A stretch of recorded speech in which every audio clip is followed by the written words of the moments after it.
이번 한 주 몹시도 따뜻한 한 주를 보내셨죠. 들어오면서도 다들 더워하시는데 햇볕은 이게 더운 정도가 아닌 것 같아요. 따갑습니다. 저녁에도 에어컨을 틀지 않으면 잠을 잘 수가 없을 만큼 열대야가 심하고, 제가 조금 더 어렸을 때 33도만 돼도 엄청 덥다고 생각을 했는데 이제는 앞자리가 바뀌었어요. 4자가 되어져서 41도, 아랫지역은 그랬다라고. 안 좋은 뉴스는 다음 주에는 서쪽 지방이, 우리 동네 쪽이 동쪽이 그랬던 것처럼 그럴 거다, 이렇게 예고도 합니다. 이런 상황 속에 나라의 살림도 넉넉하지가 않습니다. 가정에서, 직장에서, 일터에서 그래도 우리가 삶의 현장에서 열심히 살아보려고 한 주간을 사셨고, 또 몸도 지치고 마음도 지쳤을 텐데 그런데도 오늘 여러분은 예배를 하기 위해 교회에 오셨습니다. 또 휴가로 인하여 영상으로 예배를 드리는 성도들도 있습니다. 그래서 우리 천성의 모든 성도들, 그럼에도 불구하고 예배하는 우리 성도들 축복합니다. 사랑합니다. 주님이 늘 여러분과 함께하고 또 여러분의 삶을 인도해 주시는 그런 은혜가 차곡차곡 쌓여지는 그런 8월이 되기를 주의 이름으로 축원합니다. 오늘 말씀은 지지난주에 봤던 말씀들하고 좀 비슷한 내용들이 있어요. 우리가 조금 전에 읽었지만 18절을 다시 한번 읽어볼까요? 18절입니다. 시작. 예수께서 따로 기도하실 때 제자들이 주와 함께 있더니 물어 이르시되 무리가 나를 누구라 하느냐. 우리가 살다 보면 중요한 때가 있잖아요. 아주 앞으로의 미래를 결정하는데 중요한 순간이 있을 때가 있어요.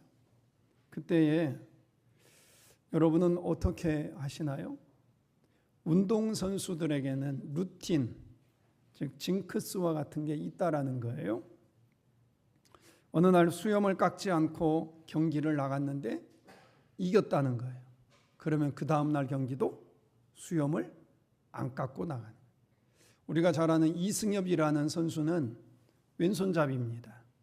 근데 이 선수는 집을 나갈 때, 계단을 오를 때, 첫 발을 내어디딜 때 무조건 왼발. 이게 자기의 습관을 그렇게 들였답니다. 무조건 왼발.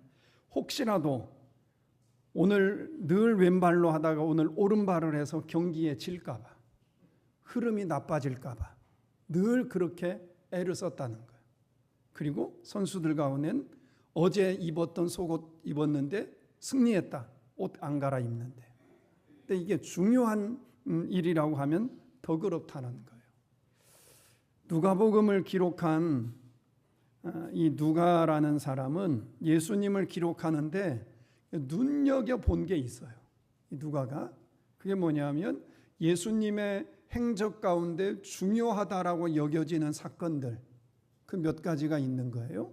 근데 그 몇 가지 사건들을 나열할 때마다 예수님이 평소에 늘 하던 건데 마태나 마가나 요한에게 잘 보이지 않고 누가에게만 특별히 잘 보이는 게 있었어요. 그래서 누가복음에는 그 누가의 시각에 보여진 부분들을 중점적으로 적어 놓은 게 있습니다. 그게 이제 오늘 우리가 본 18절에도 있는 거예요. 그게 뭐냐면 예수님이 따로 기도하는 시간을 가졌다. 평소에도 늘 그렇게 기도하셨는데 누가복음은 그걸 성경에다가 직접 기록을 해놓은 거예요. 예를 들면 3장에 보면 예수님이 요한에게 세례받고 그리고 성령이 비둘기같이 임하는 이 장면 전후에 등장하는 게 뭐냐? 예수님이 따로 기도하시는 장면을 적어놨습니다. 6장에 가면 12제자를 선택하시기 바로 전에 또 따로 기도합니다. 그리고 다음 주에 보게 되어질 예수님이 변화산에 올라가서 이 변화되어지는 장면을 보여주는 내용이 있는데 그 앞에도 따로 기도하셨다. 이렇게 기록해놨고 십자가의 죽음을 앞두었을 때에도 따로 겟세마네 동산에서 기도하셨다. 그리고 오늘 이제 베드로의 유명한 고백이 나오는 이 고백, 제자들의 고백을 듣기 앞서서 예수님이 하신 내용이 뭐냐? 따로 기도하셨다. 그게 18절이에요. 그래서 18절에 보시면 예수께서 따로 기도하실 때 제자들이 예수님과 함께 있었다. 그리고 예수님이 물어봅니다. 기도하신 후에 물어보는 거예요. 사람들이 나를 누구라고 하느냐? 라고 물어봅니다. 예수님은 평소에도 새벽이나 저녁에 늘 기도하셨어요. 그런데 특별히 중요한 일이 있을 때마다 아무리 피곤하고 많은 사람들이 모여도 그들을 잠깐 떨어뜨려 놓고 당신 혼자 하나님과 교제하는 시간을 가졌습니다. 왜 그랬을까요? 이건 중요한 문제가 앞에 있기 때문입니다. 중요한 문제일수록 분명히 방해하는 세력이 등장하잖아요. 영적으로 이게 하나님에게 굉장히 중요한, 내가 믿음으로 서는데 중요한 문제나라고 여겨질 때마다 어김없이 우리 앞에 그럴 수 없는 문제들이 등장하잖아요. 제가 여쭤보진 않았지만 오늘 기도하시는 공윤옥 권사님 저한테 전화를 할까 말까 하셨을지도 모르겠어요. 웃으시는 거 보니까 하신 것 같아요. 목소리가 요즘에 안 좋으셔서 대학병원도 다녀오고 그랬는데 아무 이상이 없다고 그러는데 목소리가 기도하실 때 잘 안 나왔잖아요. 지금 그런 상황이에요. 그래서 아마 고민되셨을 거예요. 목소리가 이런데 대표기도 쉬면 안 될까요? 이게 우리들에게 일상에서 그런 일들이 일어나죠. 이게 대표기도 권사님은 1년에 딱 2번 하는데 요 시간에 꼭 문제가 일어나요. 내가 맡은 시간에 문제들이 일어나고 하나님 앞에 뭔가 결단하는데 이게 중요한 문제라고 여길수록 그럴 수 없는 일들이 일어나요. 저희 아들이 지금 2주째 결석을 했어요. 젊은 놈이 허리가 불편해가지고 알아 누웠어요. 못 일어나요. 그래서 대학병원 이제 예약을 하고 사진을 찍었더니 디스크에 척수가 흘러내려서 아마 공익할 때 조금 안 좋았었거든요. 장애인들 이렇게 들어놓고 이거 하면서 어느 날 허리가 이상하다 그러니 그 다음부터 계속 이제 그래요. 근데 제가 며칠 전부터 보니까 저녁에 한 9시쯤 되면 아이가 목사인 저한테 전화 안 하고 사모인 와이프한테 전화합니다. 그리고 어머니 기도해 주세요. 목사가 신뢰가 떨어져요. 어머니한테 기도해 달래요. 아마 못 일어나고 지난주에 이제 저희가 억지로 이렇게 목발하고 제가 이렇게 부축하고 그래가지고 MRI를 찍었는데 그렇게 됐대요.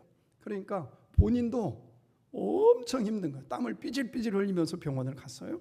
그러니까 결국 그렇게 기도해 준다고 해도 필요 없다고 하던 녀석이 본인이 힘드니까 기도해 달라고 이렇게 되는 거잖아요.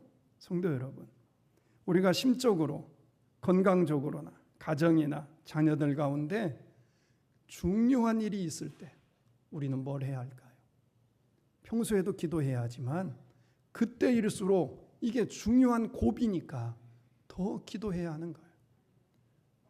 평소에도 늘 하나님에게 내 시선이 쏠려 있지만 뭔가를 결정해야 하는 상황이 온다면 또 금년을 살아내고 내년 한 해를 또 살아내고 우리 가정이나 사업장 가운데 일터 가운데 자녀들의 미래 가운데 정말 하나님의 역사하심이 필요하다라고 여겨진다면 그 순간에 우리의 시선을 더 하나님에게 고정하기를 소망합니다.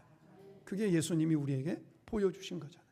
중요한 결정이 있을 때마다 엎드렸던 것처럼 우리도 다른 소리가 필요가 없어서가 아닙니다. 그 소리보다 하나님의 소리가 더 필요합니다. 다른 방법이 필요 없는 게 아니죠. 그 방법도 중요하지만 하나님이 그 방법 가운데 계시느냐 계시지 않느냐가 중요하니까. 그래서 하나님께 더 우리가 그럴수록 엎드리기를 주의 이름으로 축원합니다. 다시 한번 18절부터 20절까지 읽어보겠습니다. 18절부터 20절 시작. 예수께서 따로 기도하실 때 제자들이 주와 함께 있더니 물어 이르시되 무리가 나를 누구라 하느냐? 대답하여 이르되 세례 요한이라 하고 더러는 엘리야라. 더러는 옛 선지자 중에 한 사람이 살아났다 하나이다. 예수께서 이르시되 너희는 나를 누구라 하느냐? 베드로가 대답하여 이르되 하나님의 그리스도시니이다 하니. 예수님이 제자들에게 물어봤어요. 사람들이 나를 누구라고 하냐? 그랬더니 세례 요한, 엘리야, 선지자 중에 한 사람, 이렇게들 말을 합니다. 예수님이 되물었습니다. 그럼 너희는 나를 누구라고 하느냐? 베드로가 뭐라고 대답해요? 하나님의 그리스도입니다. 하나님의 구원자입니다. 이렇게 대답을 했습니다. 예수님이 정말 궁금했던 건 누구의 생각이 궁금했을까요? 사람들의 생각이 아니에요. 사람들이 뭐라고 말을 하냐 여기에 궁금한 게 아니고 3년 동안 나와 함께 지냈던 이 제자들, 이제 곧 내가 십자가에 못 박혀 죽을 텐데 내가 이들에게 사명을 맡기고 떠나야 하는데 그 사명을 감당해야 할 이 제자들이 나 예수를 어떻게 여기는가, 이게 중요했던 거예요. 목사님들이 가끔 모이면 이런 걸 물어봅니다. 교인이 몇이나 돼? 물어봅니다. 결산을 얼마나 해? 이런 걸 물어봐요. 성도들도 교회를 결정할 때 물어보잖아요. 교회 어떤 프로그램이 있어? 교회 학교는 있어? 목사님 설교 잘해? 젊은 사람이 많어? 이런 거 물어보잖아요. 그런데 한번 생각해 보시죠. 예수님도 그게 궁금할까요? 예수님도 프로그램이 뭐가 있냐? 교인이 몇 명 모이냐? 결산을 얼마 하냐? 젊은 사람들이 얼마나 많냐? 예수님도 그게 더 궁금할까? 예수님이 정말 궁금해 하시는 건 그 성도들 가운데 예수를 나의 구원자로 고백하는 성도들, 집사라고 하고 권사라고 하고 장로, 목사라고 하는 그들이 수년 수십 년 교회 다니고 예수 믿는다고 하던 그들이 정말 나를 어떤 사람으로 누구로 믿고 있느냐, 이게 예수님이 궁금하신 거지 1,000명이 모이냐 2,000명이 모이냐 여기에 관점이 있는 건 아닌 것 같아요. 빌리 그레엄 목사님이라고 유명한 분을 우리 잘 압니다. 그분이 어느 날 전도 집회를 하는데 집회가 끝난 다음에 중년 남성분이 목사님에게 와서 무릎을 꿇으면서 이런 이야기를 하더랍니다. 저는 평생 교회를 다녔습니다. 아버지는 장로님이셨고 어머니도 권사님이셨습니다. 처가의 식구들도 모두가 다 교회 중직입니다. 우리 집안에 수많은 목회자도 있고 다 교회 다니는 사람들입니다. 교회에서 저도 여러 직분을 맡았고 부서를 맡아서 일했습니다. 그런데 오늘 목사님의 설교를 듣고 내 믿음을 되돌아봤습니다. 지금까지 나는 나의 하나님을 섬긴 게 아니고 아버지 장로님의 하나님을 섬겼고 어머니 권사님의 하나님을 섬겼습니다. 성도들이 바라보는 그 하나님을 내가 지금까지 섬겼던 것 같습니다. 이렇게 이야기를 하더라는 거예요. 성도 여러분, 예수님의 관심은 천성교회 하나님이 아니에요. 예수님의 관심은 목사님이 이야기하는 그 예수님이 아니에요. 장로님이 이야기하는, 권사님이 섬기는 그 예수님, 그분을 통해서 들려지는 그 고백이 예수님에게 듣고 싶은 게 아니에요. 예수님이 듣고 싶은 건 내 마음에서 우러나는, 내가 지금까지 예수를 믿어왔는데 정말 예수님이 하나님의 아들입니다. 예수님이 나를 구원하기 위하여 이 땅에 오신 생명의 주인이십니다. 구원자이십니다. 이 마음에서 솟아나는 그 음성을, 그 고백을 예수님은 듣고 싶은 거예요. 남들이 이야기하는 거 그거 아무 소용 없습니다. 교회에 100명이 모이면 100명의 교인 가운데 99명이 예수 믿고 천국 간다고 그래서 나머지 1명도 예수 믿고 천국 가는 게 아니잖아요. 공동체가 아니잖아요. 우리가 함께 믿음 생활하지만 믿음은 개인적인 겁니다.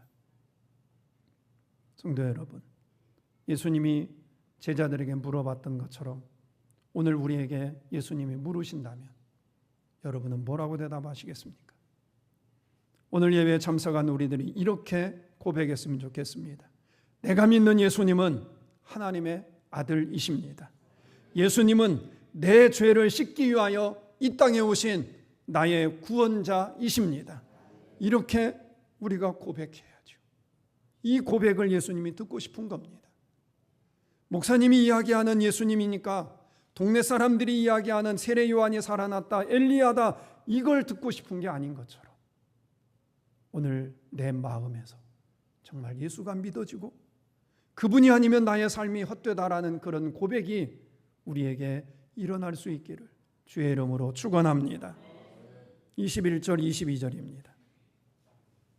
시작. 경고하사 이 말을 아무에게도 이르지 말라 명하시고 이르시되 인자가 많은 고난을 받고 장로들과 대제사장들과 서기관들에게 버림받으며 죽임을 당하고 제3일에 살아나야 하리라 하시고. 베드로가 고백을 했어요. 근데 예수님이 이해가 되지 않는 말을 합니다. 아무한테도 말하지 말래요. 아니, 이야기해야 하는 거 아닌가요? 예수님이 구원자입니다. 예수님이 하나님의 아들입니다. 이야기해야 할 것 같은데 말하지 말래요. 왜 그랬을까요? 이유는 사람들의 고백이 뭐였냐면 세례 요한, 엘리야, 선지자 중에 하나. 사람들의 시각에는 예수님이 하나님의 아들로 안 보이는 거예요. 제자들의 믿음 속에만 예수님이 하나님의 아들로 보이지 사람들 속에는 선지자 중에 한 사람이에요. 죽었다가 살아난 요한이에요. 이런 개념이에요. 예수님은 사람들에게 그렇게 취급받으려고 오신 게 아니잖아. 그래서 사람들의 생각은 뭐냐면 저분을 우리나라의 왕으로 세워야겠다. 그러면 우리가 로마에서 해방되겠다. 근데 예수님이 오신 이유는 그 뒷구절에 있었습니다. 22절에 인자가 많은 고난을 받고 장로들과 대제사장들과 서기관들에게 버림받아요. 존경받기 위해 온 게 아니고 버림받아요. 죽임을 당하고 3일에 살아나기 위해서 왔다. 그런데 그리스도라는 소문이 퍼지게 되어지면 잘못된 소문이 오히려 예수님의 사역을 막을 수도 있겠다. 그래서 소문내지 말라는. 진실이 그대로 전달되면 좋은데 그러지 않을 때가 있습니다. 저도 얼마 전에 몇 해 전에 그런 경험을 했는데요. 진실이 아닌 것이 진실인 것처럼 이렇게 바뀌어지고 왜곡이 되어져서 불편한 부분도 있습니다. 그런데 이게 사람들은 꼭 살을 붙이기를 좋아합니다. 없는 말을 지어내기를 좋아합니다. 예수님도. 그래서 이 사람들이 제대로 예수님을 보고 있지 않은 상황 속에 소문을 낸들 그게 온전한 게 되지 않겠구나. 오히려 십자가에 죽으시고 부활하시는데 방해거리가 되겠구나. 그래서 그들의 입을 다물게 했습니다. 그리고는 제자들에게 중요한 말씀을 합니다. 자, 23절입니다. 시작. 또 무리에게 이르시되 아무든지 나를 따라오려거든 자기를 부인하고 날마다 제 십자가를 지고 나를 따를 것이니라. 두 가지를 말씀하셨어요. 사람들에게 소문내지 말고 너희가 나를 따라오려거든 꼭 이 두 가지를 해야 한다. 첫째, 자기를 부인해야 한다. 자기를 부인한다. 이 말은 자기 스스로를 자존감을 낮추거나 또는 귀하게 여기지 않고 함부로 여겨라 이런 뜻이 아니에요. 자기를 부인한다는 건 뭐냐면 내 인생이지만 내 인생의 주인이 내가 아님을 인정하라는 거예요. 내 인생의 주인은 하나님이신 것을 인정해라. 그게 나를 부인하는 겁니다. 뭔가를 결정하고 판단하고 계획할 때 내 생각으로 하지 않는 거예요. 내가 주인이 아니니까. 내 삶의 주인은 하나님이시니까 하나님의 주인의 결정에 따라 움직이는 겁니다. 그 대표적인 사람이 바울이에요. 그래서 바울이 이렇게 고백합니다. 자, 읽어봅니다. 시작. 나는 8일 만에 할례를 받고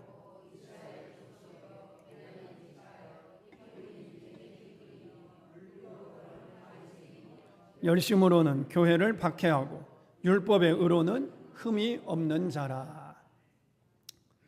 8일 만에 할례를 받았다는 건 아브라함의 후손이라는 의미고 이스라엘 족속, 하나님의 선민, 그리고 그 중에 베냐민 지파, 거룩함의 지파 가운데 하나고 히브리인, 애굽에서 건진받은 그 히브리인 중에 나는 히브리인, 성골이다라는 거죠. 율법으로는 바리새인, 가장 그 당시에 율법을 제일 철저하게 지켰던 사람들이 바리새인. 열심으로 따져보면 하나님을 위하는 일이라고 생각했기 때문에 교회를 앞장서서 박해했어요. 율법을 지키는 데에는 흠이 없는 사람이어서 본인의 스펙이 저렇다라는 거예요. 바울은 최고의 학벌을 가졌습니다. 집안도 훌륭합니다.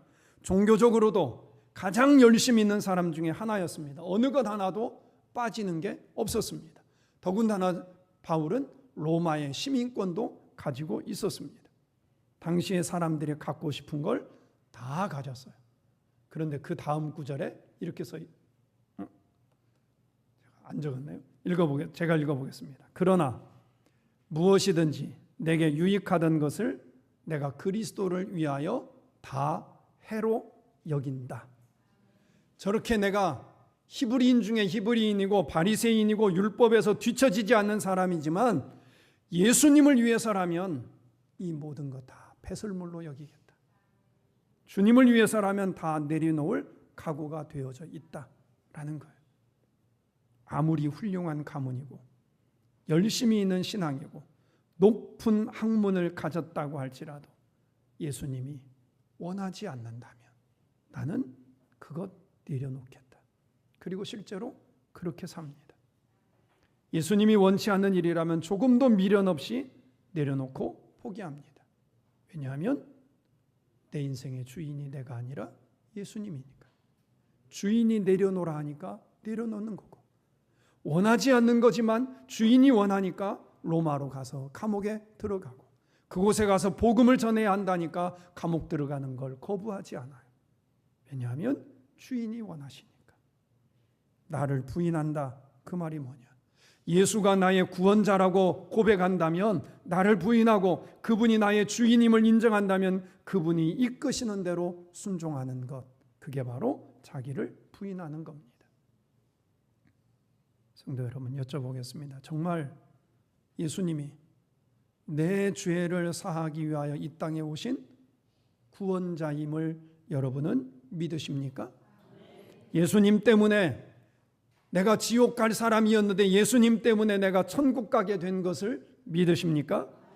그분이 다시 살아난 것처럼 나도 다시 살아나고 예수 믿은 그 믿음이 나를 천국으로 인도할 것을 믿으십니까? 그렇다면 내가 내 인생의 주인이던 시대를 끝내셔야만 합니다. 내가 주인이 아닙니다. 이제부터 내 인생의 주인은 예수님입니다. 예수님을 구원자로 고백했다면, 그분으로 인하여 내 죄가 사함받음을 믿는다면, 그분을 믿음으로 인하여 내가 천국의 백성이 되어진 것을 믿는다면 이제부터 내 인생의 주인이 내가 아니라 예수님이다. 예수님이 이끄시는 대로 내가 순종하겠다. 그런 믿음의 자세가 우리에게 있기를 소원합니다. 두 번째입니다. 첫째, 자기를 부인하고, 두 번째, 날마다 제 십자가를 지고 나를 따를 것이니라. 옛날에 그 할머니 권사님들이 이런 말씀들 하셨어요. 자기 아들들을 보고, 아유 목사님, 저 녀석이 제 십자가입니다. 저 남편이 제 십자가입니다. 그런 말씀들 하셨잖아요. 그 사람 때문에 고생이다 이거예요. 근데 본문에 말하는 그 십자가는 그런 의미가 아니에요. 그러니까 저 사람 때문에 내가 고생입니다, 이런 의미가 아니라요. 이 말의 의미는 내가 예수님을 내 인생의 주인으로 모셨어요. 그분의 말씀을 생명으로 여기고 그분의 말씀에 전적으로 순종했어요. 근데 순종하고 나니까 뭔가 결과물이 나왔을 거 아니에요. 결과물이 좋은 것이든 나쁜 것이든 어떤 결과물이 나왔겠지요. 그러면 이 결과물이 늘 내가 원하던 것이 될 수도 있지만 아닐 수도 있잖아요. 원하는 결과물이 주어지기도 하지만 원하지 않는 결과물이 주어지기도 해요. 그때 어떤 결과물이 주어졌든 상관없이 내가 예수를 나의 구원자로 믿었고 그 말씀에 순종해서 주어진 결과물이라면 감사히 받아들이는 겁니다. 그게 십자가예요. 바울에게는 그게 죽음이었어요. 스데반에게도 순교였어요. 그런데도 웃으면서 돌에 맞아 삶을 마쳤던 스데반처럼 그게 원하는 결과물이든 원하지 않는 결과물이든 주께서 원하시는, 주인이 원하시는 그 삶을 산 것 때문에 주어진 결과물이라면 감사히 여기겠습니다. 이게 내 십자가를 짊어지는 겁니다. 그래서 그 뒤에 부연 설명이 되어 있어요. 24절. 누구든지 제 목숨을 구원하고자 하면 잃을 것이요 누구든지 나를 위하여 제 목숨을 잃으면 구원하리라. 예수님을 내 주인으로 모셔드린 것 때문에 목숨을 잃는 일이 생겼어요. 하지만 예수님이 내 인생의 주인이심을 믿기 때문에 목숨을 잃는 일이 일어났다고 해도 후회하지 않는 거예요. 이게 24절이에요. 그 다음 25절. 사람이 만일 온 천하를 얻고도 자기를 잃든지 빼앗기든지 하면 무엇이 유익하리요? 다른 말로 하면 예수님의 말씀에 순종한 것 때문에 주인으로 모신 것 때문에 온 천하를 잃었어요. 그런데도 그 길을 포기하지 않는 거예요. 계속 그 길을 걸어가는 거예요. 왜냐하면 주인이 때가 아니니까. 예수님이니까. 가는 길이 십자가의 길이지만 그 길을 가는 거예요. 또 26절. 누구든지 나와 내 말을 부끄러워하면 인자도 자기와 아버지와 거룩한 천사들의 영광으로 올 때에 그 사람을 부끄러워하리라. 사람들 앞에서 내가 복음을 전하고 말씀대로 순종하고 담대하게 천국을 이야기하고 불이익을 당하는데도 주일 예배를 생명처럼 여기고 하나님의 것을 구별하고 용서할 수 없는 일인데도 주인이신 예수님이 용서하라고 하니까 그래도 용서하고 정말 자존심이 상하는 일이 일어나는데도 말씀을 들으니 말씀대로 순종해야 하는 것 때문에 순종해요. 그래서 부끄러움을 당해요. 그렇다 할지라도 그 길을 끝까지 가면 그 부끄러움을 당한 것을 주님이 결국 갚아주시겠다. 이런 약속인 거잖아요. 이 사람이 십자가를 지고 가는 사람입니다. 이렇게 사는 사람에게 예수님이 약속합니다. 하나님의 나라를 볼 것이다. 그가 참다운 제자가 되리라. 성도 여러분, 집안에 속썩이는 그 사람이 내 십자가가 아니고요. 그 사람 때문에 내가 그래도 말씀으로 섬기고 말씀으로 순종하고 말씀에 복종하고 어떤 결과가 주어져도 감사하고 끝까지 생명 다하는 그날까지 믿음으로 그를 섬기고 대하는 거라면 그게 십자가인 거지요. 말씀을 맺겠습니다. 성도 여러분, 예수님이 나의 구원자로 우리가 스스로 고백할 수 있기를 원합니다. 다른 사람 때문에가 아니라 정말 믿어지는 믿음으로 고백하고, 두 번째, 예수가 나의 구원자 주인이니까 그분에게 전적으로 순종합시다. 그분의 말씀이 이끄시는 대로 따라갑시다. 세 번째, 그 말씀대로 따라가는 것 때문에 어떤 결과가 주어지든 내가 원하는 결과물이든 그렇지 않는 결과물이든 중간에 포기하는 게 아니고 끝까지 그 십자가를 짊어지고 나아갑시다. 그럴 때 우리의 믿음의 길에 우리가 홀로 있는 것이 아니라 주님이 함께해 주실 줄 믿습니다. 우리에게 하늘의 은혜로 갚아 주시리라 믿습니다. 그래서 27절, 내가 참으로 너희에게 이르노니 여기 서 있는 사람 중에 그 많은 고백을 하는 사람 중에 죽기 전에 하나님의 나라를, 즉 하나님의 구원을 보고 천국을 보는 사람도 있을 거다. 예수님이 다시 오신다 이 뜻이 아니라 그 가운데 하나님의 나라를 경험하며 살아가는 사람들이 있게 될 거라는 거죠. 오늘 예배에 참여한 여러분, 저와 여러분이 바로 그 사람이 되기를 소망합니다. 그래서 이 더위를 잘 이겨내고 오히려 감사하고 행복한 이 한 주가 되기를 소원합니다.